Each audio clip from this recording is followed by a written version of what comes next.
So my starting point with patients is always how well is the system flowing, right? Flow is integral to life, right? We need the flow of blood, of lymph, air, water, thinking of rivers. Like I always like to think about the body in relationship to nature, right? And thinking about this inner river that we have that needs to flow well. And if there's any dams within that river, then it creates stagnation, right? Stagnation of fluid in these different areas.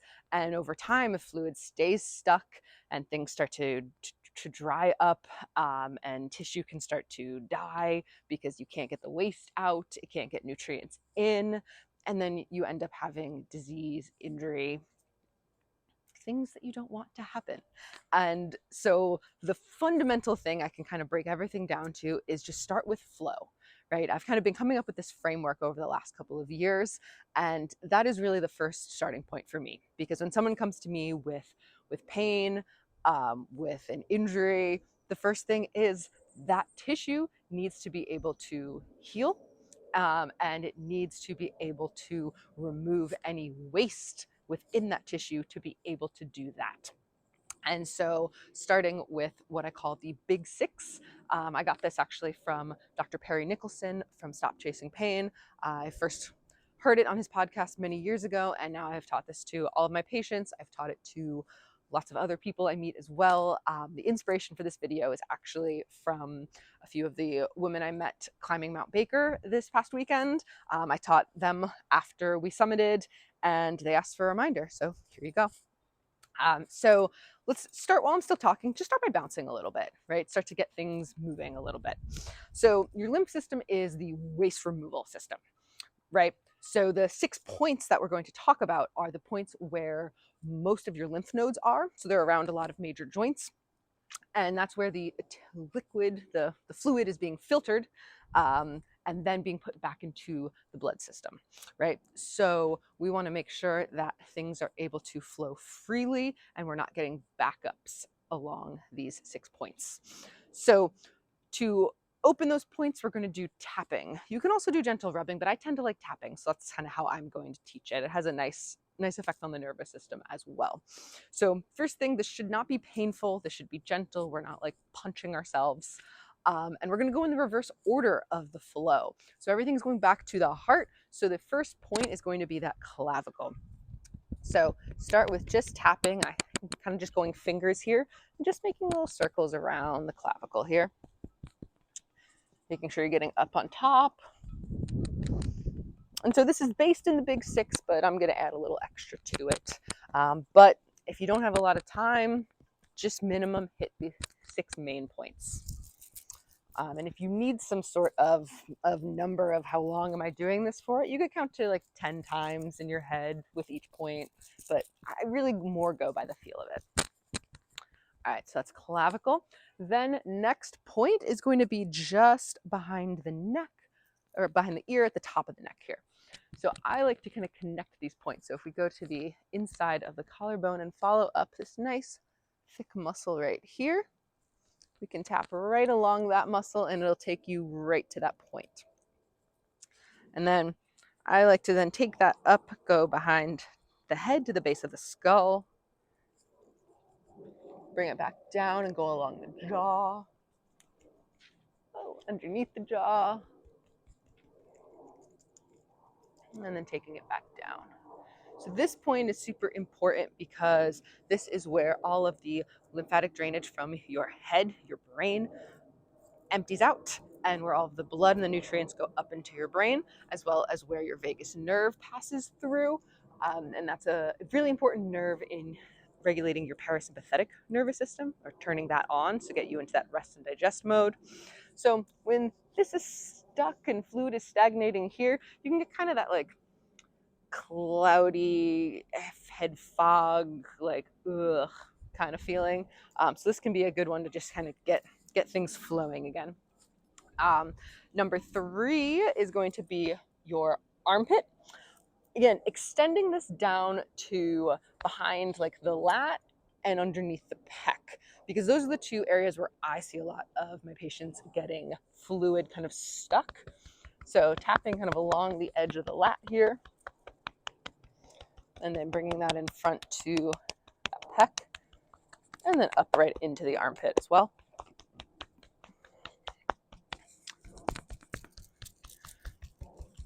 And you can notice too when you're doing this, if you feel any difference left or right, because you might notice like one side feels like maybe a little like boggier, like there is more fluid stuck on one side compared to the other. All right, those are the first 3 points. I then also like to add in down the arm, making a couple of circles.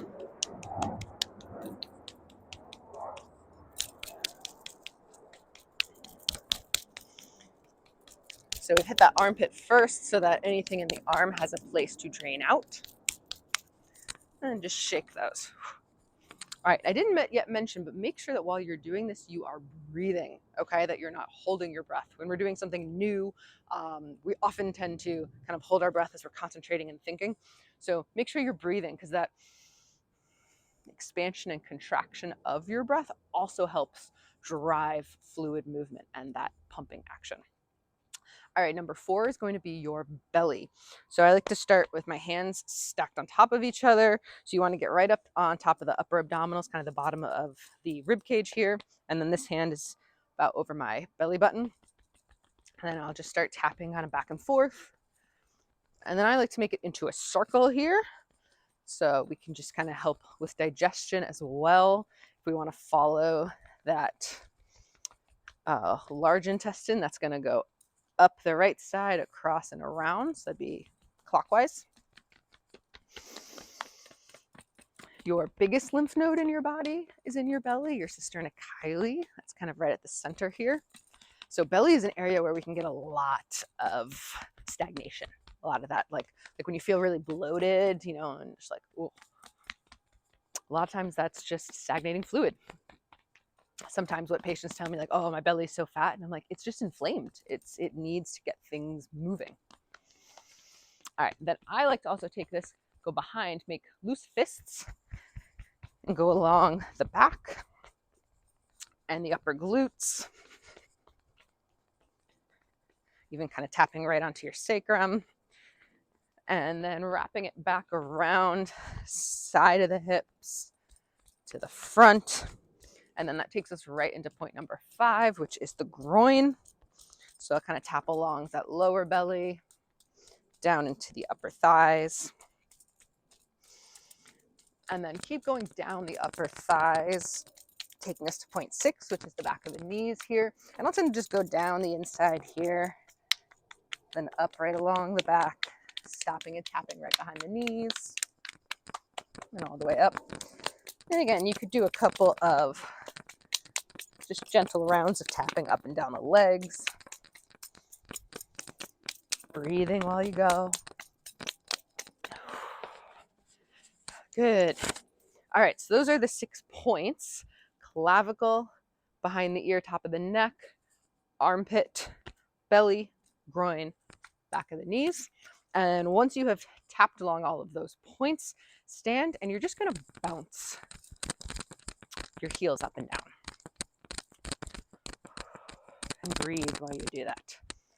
So what this will do is to create a little bit of vibration through the body, right? Every time I hit my heels, I'm feeling that vibration from the ground going up and kind of flowing through, thinking of all my cells like vibrating a little bit.